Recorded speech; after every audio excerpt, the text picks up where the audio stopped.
రక్షిస్తూ, మనల్ని నడిపిస్తూ వస్తున్న దేవుణ్ణి మనం ఈ ఉదయకాల వేళలో ఎంతగా స్తుతించినప్పటికీ ఆయన యొక్క రుణాన్ని తీర్చలేం. ఇది కృప ద్వారా మనం మొట్టమొదటిగా పొందుకున్నటువంటి ఆశీర్వాదం. తర్వాత మనం చూస్తే రెండవదిగా ఆయన కృప మన జీవితాలలో ఏం జేస్తుంది అంటే, ఆయన కృప ద్వారా మనం రెండవదిగా ఏం పొందుకున్నాం? చూడండి, కీర్తనలు 94 కీర్తనలు 94 కీర్తన 18 వచనాన్ని చదువుదాం.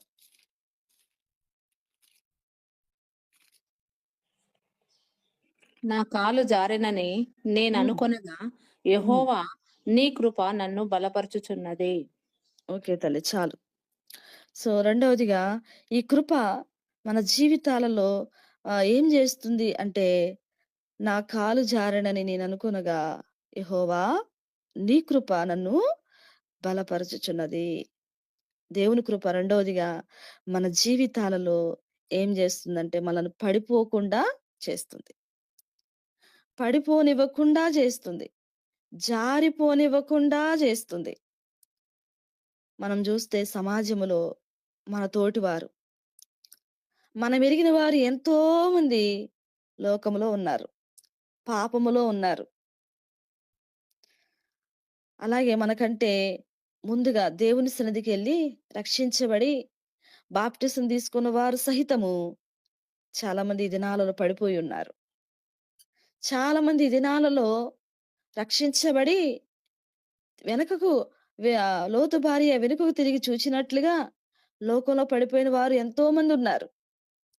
ఎంతో మంది కుక్క తన వాంతికి తిరిగినట్టుగా, కడగబడిన పంది మరలా బురదలో దొర్లినట్టుగా రక్షించబడిన వారు సహితము లోకములో, పాపములో పడిపోయున్నారు.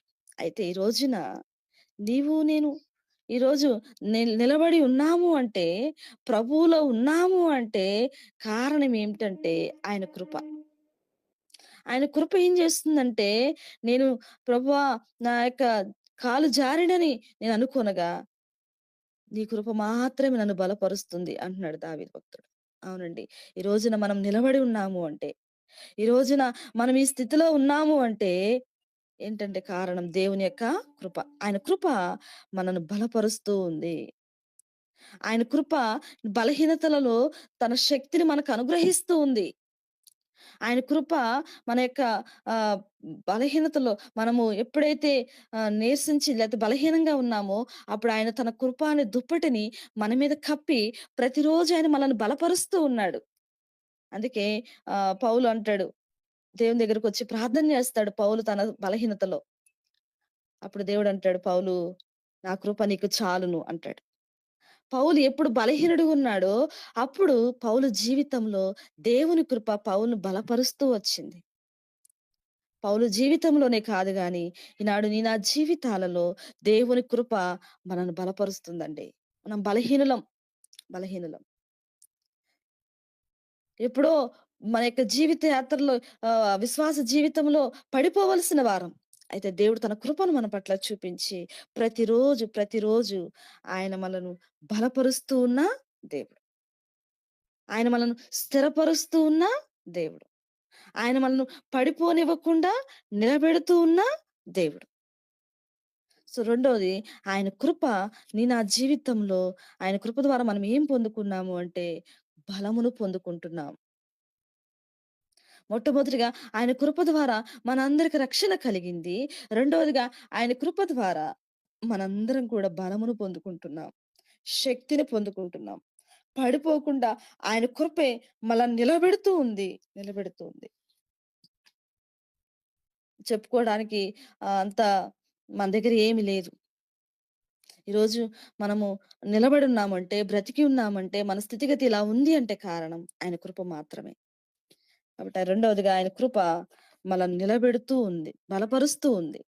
అందుకే మనము ప్రభు కృపను జ్ఞాపకం చేసుకుంటూ, ప్రభువా నీ కృప చేత నన్ను నిలవబెడుతూ ఉన్నావు. ఈరోజు నేనిలా ఉన్నా అంటే కారణం నీ కృపే. అందుకు మీకు వందనాలని చెప్తూ ఆయన కృపను మరింతగా జ్ఞాపకం చేసుకుంటూ ఆయనను స్తుతించవలసిన వారమై ఉన్నాం. అలాగే మూడవదిగా ఆయన కృప ద్వారా మనం ఏం పొందుకున్నామని చూస్తే చూడండి, మూడవదిగా రెండవ కొరింథీయులకు రాసిన పత్రిక. కొరింథీయులకు రాసినటువంటి రెండవ పత్రిక.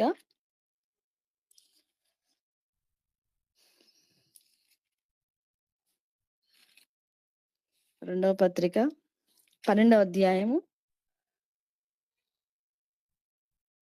9వ వచనం.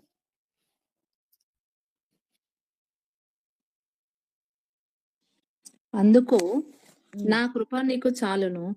బలహీనత యందు నా శక్తి పరిపూర్ణమగుచున్నదని హ్మ్. ఆయన నాతో చెప్పెను. ఓకే. కాగా చాలు తల్లి చాలు. అందుకు నా కృప నీకు చాలును, బలహీనత యందు నా శక్తి పరిపూర్ణమగుచున్నదని ఆయన నాతో చెప్పెను. కాగా క్రీస్తు శక్తి నా మీద నిలిచియుండు నిమిత్తము విశేషముగా నా బలహీనత యందే బహు సంతోషముగా అతిశయపడుదును. చాలు. సో, మనం చదువుకున్నటువంటి ఈ మాట మూడవదిగా మనకి ఏం చెప్తుందంటే, ఆయన యొక్క కృప పరిపూర్ణమైన శక్తిని మనకు ఇస్తూ ఉంది. ఆయన ఆయన చాలినంత కృపను మనకు ఆయన అనుగ్రహిస్తూ ఉన్న దేవుడు.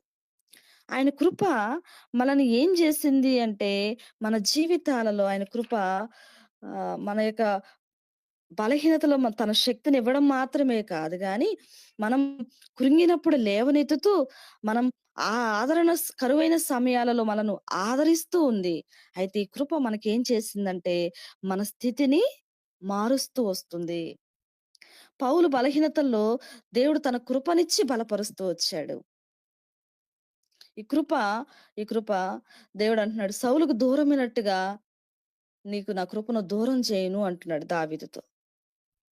దేవుడు తన కృపను దావీదు పట్ల చూపినట్లుగా ఆయన మన పట్ల గూడా తన కృపను చూపిస్తూ ఉన్నాడు.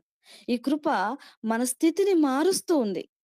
ఈ కృప మూడోదిగా మన జీవితాలలో ఏం జేస్తుందంటే స్థితిని మారుస్తూ ఉంది.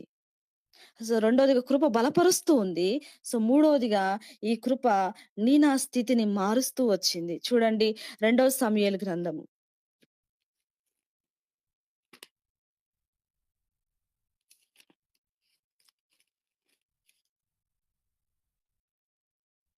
సమూయేలు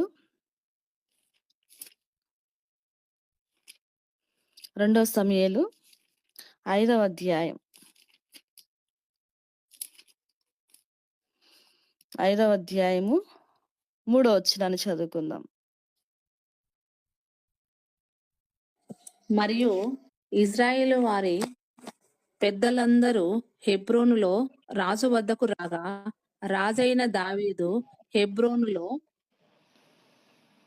యెహోవా యెహో సన్నిధి యెహోవా సన్నిధిని వారితో నిబంధన చేసెను గనుక ఇజ్రాయేలు వారి మీద రాజగుటకై రాజు అగుటకై వారు దావీదునకు పట్టాభిషేకము చేసిరి.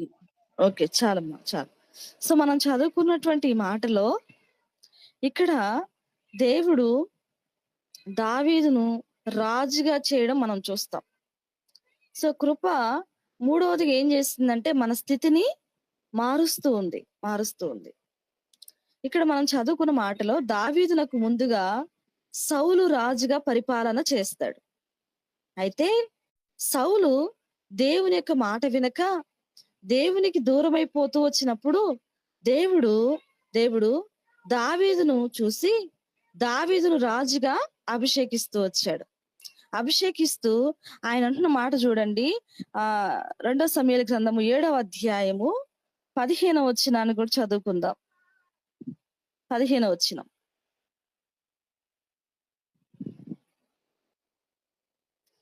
నిన్ను స్థాపించుటకై నిన్ను స్థాపించుటకై నేను కొట్టివేసిన సౌలునకు నా హ్మ్. కృప దూరమైనట్టు అట్లు అతనికి నా కృప దూరము చేయను.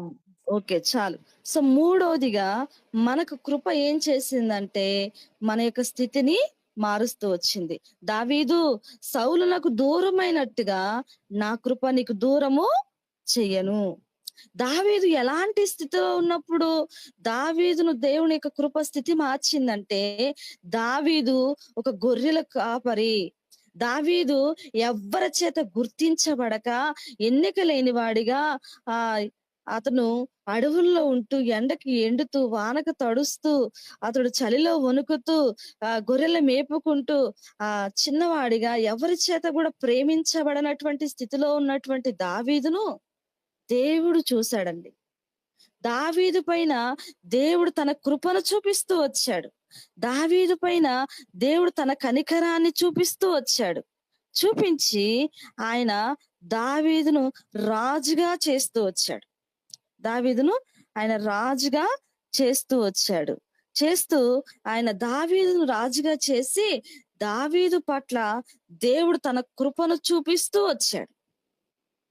అందుకే దావీదు అంటాడు, అయ్యా నేనెంతటి వాడను, నేనే పాటి వాడనయ్యా, నేను గొర్రెల దొడ్డిలో ఉండవలసిన వాడిని గదా! ఇంత గొప్పగా రాజుగా చేయడానికి నేనే పాటి వాడను ప్రభువా అంటూ దావీదు ప్రభువుని స్తుతిస్తూ వస్తాడు. సో మూడోదిగా కృప మన స్థితిని మార్చింది. దావీదు స్థితిని మార్చినట్టుగా నా స్థితిని కూడా మార్చింది. నీవు నేను ఎన్నిక లేని వారం. నీవు నేను తృణీకరింపబడిన వారం. ఎవరి చేత గుర్తించబడినటువంటి స్థితిలో ఉన్న వారము. అలాంటి మన జీవితాలలో దేవుడు తన కృపను చూపించి ఏం చేశాడంటే, మనకి ఈ రోజున మన స్థితిని మార్చాడు. ఆయన మనకు ఉన్నతమైనటువంటి స్థితిని ఇస్తూ వచ్చాడు. ఉన్నతమైనటువంటి స్థితిని ఇచ్చాడు. ఏంటి ఆ స్థితి అంటే, ఆయన మనను రాజులైన యాజక సమూహంగా చేసుకున్నాడండి.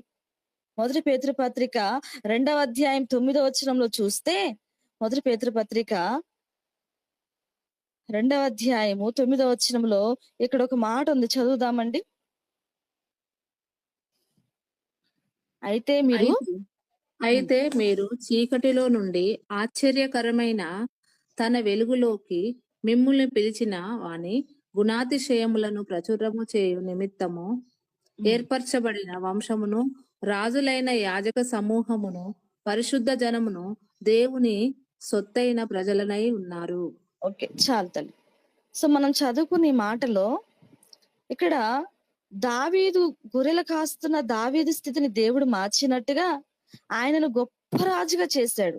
ఇశ్రాయేలు దేశానికి ఒక గొప్ప రాజుగా దేవుడు దావీదును నియమించాడు. అలా దావీదు నియమింపబడ్డానికి అర్హుడు కాదు. కానీ దేవుని కృప మాత్రమే ఆయనకు అర్హతనిచ్చి ఒక గొప్ప రాజుగా దేవుడు దావీదును నిలవబెట్టుకుంటూ వచ్చాడు. ఆనాడు దావీదునే కాదు, కానీ ఈనాడు నిన్ను నన్ను కూడా ప్రభువు రాజుగా లేదా రాణిలుగా ఆయన మనల్ని చేస్తూ వచ్చాడు. మనం చదువుకున్న మాటలు అదే ఉంది. అయితే మీరు చీకటిలో ఉన్నారు. ఒకప్పుడు ప్రభువు నెరగక మునుపు నీవు నేను ఎక్కడున్నామంటే చీకటిలో ఉన్నాం, పాపములో ఉన్నాం, పాపంలో ఉన్నాం. అలాంటి మనలను ప్రభు ఆశ్చర్యకరమైన తన వెలుగులోనికి తీసుకొని వచ్చాడు. వెలుగులోనికి తీసుకొని రావడమే కాదు గాని, ఆయన మనల్ని ఎలా చేశాడంటే ఏర్పరచబడిన వంశముగా చేసుకున్నాడు. రాజులైన యాజక సమూహముగాను, పరిశుద్ధ జనముగాను, దేవుని యొక్క సొత్తైన ప్రజలుగా ఆయన మనల్ని చేసుకున్నాడు. దావీదును రాజుగా చేయడం మాత్రమే కాదు గాని, నిన్ను నన్ను కూడా ఆయన మనను రాజులుగా చేశాడు. చాలాసార్లు మనం అనుకుంటూ ఉంటాం, నేనే పాటిదాన్ని, నాకేముంది అనుకుంటాం. నీకు భూమి మీద ఏమి లేకపోవచ్చు, కానీ ప్రభువుని నువ్వు నమ్మావే అదే గొప్ప ధన్యత. ఈ లోకంలో ఎందరికో లేని గొప్ప భాగ్యం ప్రభు నీకు ఇచ్చాడు. ఈ భూలోకాన్ని మనం విడిచిన తర్వాత ప్రభువుతో మనం ఉండబోతున్నాం. అక్కడ 1000 ఏండ్ల పరిపాలనలో అధికారం పొందబోతున్నాం. ప్రభువుతో పాటు యుగయుగాలు జీవించబోతున్నాం. ప్రభు సిద్ధపరిచినటువంటి ఆ మహిమ కలిగినటువంటి సింహాసనాన్ని, ఆ జీవ కిరీటాన్ని, మహిమ వస్త్రాలను మనం పొందుకోబోతున్నాం. సో ప్రభు మనందరిని కూడా రాజులైన యాజక సమూహంగా చేశాడు. నీవు నేను సామాన్యులం కాదు. రాజులకు రాజు, ప్రభులకు ప్రభు అయిన ఆయన బిడ్డలం మనం. ఆయన నీ కొరకు నా కొరకు ఉన్నతమైనటువంటి స్థితిని సిద్ధం చేసి ఉంచాడు. ఈ భూమి మీద నీవు నేను చూసేవి లేకపోతే సంపాదించుకున్నవన్నీ విడిచిపెట్టవలసినవే, అన్ని కనుమరుగైపోయేవే, ఏవి స్థిరమైనవి కాదు. కానీ నువ్వు ప్రభువుని నమ్మి ప్రభు మార్గంలో నువ్వు నడుస్తూ ఉంటే రాజులకు రాజు, ప్రభులకు ప్రభు అయిన ఆయన బిడ్డవి నీవు. ఈ లోకాన్ని విడిచిన తర్వాత మన స్థితి, మనం అందరం రాజులం, మనందరం రాణిలము. ప్రభు ముఖ దర్శనం చేస్తూ ప్రభువుతో పాటు యుగాలు సంతోషించబోతున్నాం, ఆనందించబోతున్నాం. అట్టి స్థితిని ఆయన కృప మనకు అనుగ్రహిస్తూ వచ్చింది. ఆయన కృప మూడవదిగా మన జీవితాలలో మన స్థితిని మారుస్తూ వచ్చింది. ఆయన మనల్ని రాజులుగా చేశాడు. పెంట కుప్ప మీద పడినటువంటి వారం మనం, దరిద్రులం మనం. అలాంటి మనల్ని ప్రభు లేవనెత్తి ఆయన యొక్క మహిమ కలిగినటువంటి సింహాసనం మీద ఆయన మనల్ని కూర్చుండబెట్టుకున్నాడు. అందుకే అందుకే ప్రభువును మనం ఎంతగా స్తుతించినప్పటికీ ఆయన కృపను బట్టి ఆయన రుణాన్ని మనం తీర్చలేము. కృప మూడవదిగా మన స్థితిని మార్చింది. అందుకే మనం ప్రభువుని స్తుతించాలి. మొదటిగా కృప మన జీవితాలలో మనకేమిచ్చిందంటే దేవుని కృప మనకు రక్షణనిచ్చింది. రెండవదిగా కృప మన జీవితాలలో మన బలహీనతలన్నిటిలో మనల్ని బలపరుస్తూ, నిలబెడుతూ, నడిపిస్తూ ఉంది. మూడవదిగా ఆయన కృప మనల్ని ఏం చేస్తుందంటే మన స్థితిని మారుస్తూ వచ్చింది. అలాగే నాలుగోదిగా కృప ఏం చేసింది అని మనం చూస్తే చూడండి, కృప మన జీవితాలలో చేస్తున్నటువంటి మరొక ఆశీర్వాదం ఏంటంటే 2వ కొరింథీయులకు రాసినటువంటి 2వ పత్రిక 8వ అధ్యాయము 9వ వచనాన్ని చదువుదాం.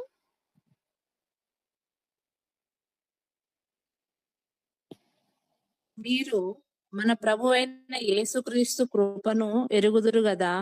ఆయన ధనవంతుడై ఉండియు మీరు తన దారిద్ర్యము వలన ధనవంతులు కావాలనని మీ నిమిత్తము దరిద్రుడాయెను. ఓకే, చాలమ్మా. సో కృప నాలుగోదిగా మన జీవితాలలో ఏం చేసిందంటే ధనవంతులమైన మనను దరిద్రులమైన మనను ధనవంతులుగా చేసింది. మనం చదువుకున్న మాటలు అదే ఉంది కదా, మీరు మన ప్రభు అయిన యేసుక్రీస్తు యొక్క కృపను ఎరుగుదురు కదా. ఆయన ధనవంతుడై ఉండియు మీరు తన దారిద్ర్యం వలన ధనవంతులు కావాలని మీ నిమిత్తము ఆయన దరిద్రుడు ఆయను. ఈ కృప మూడవదిగా మనల్ని ఏం చేసిందంటే ధనవంతులుగా చేసింది. మనం ఎలాంటి వారం అంటే దరిద్రులం. మనం ఎలాంటి వారం అంటే ఎన్నిక లేని వారం. మన స్థితి ఎలాంటిదంటే చెప్పుకోవడానికి ఏ అర్హత, ఏ యోగ్యత లేనివారు. అలాంటి నా పట్ల దేవుడు తన కృపను చూపించి మనల్ని ధనవంతులుగా చేశాడు. మనల్ని ధనవంతులుగా చేయడం కోసం ఆయన ఏమైపోయాడు? దరిద్రుడైపోయి మనల్ని ధనవంతులుగా చేశాడు. నిజంగా దేవుని కృప ఎంతగా నీ పట్ల, నా పట్ల చూపిస్తూ వచ్చాడో, ఆయన కృపను ఎంతగా వివరించినా, ఆయనకు కృపను ఎంతగా వర్ణించినప్పటికీ కూడా ఆయన రుణాన్ని మనం తీర్చలేం. ఎలా ఆయన కృప మనను ధనవంతులుగా చేసిందని మనం చూస్తే రూతు గ్రంథానికి ఒకసారి మనం వెళ్తే, రూతు గ్రంథంలో చూద్దాం ఒకసారి. రూతు గ్రంథం 2వ అధ్యాయం. రూతు గ్రంథము 2వ అధ్యాయము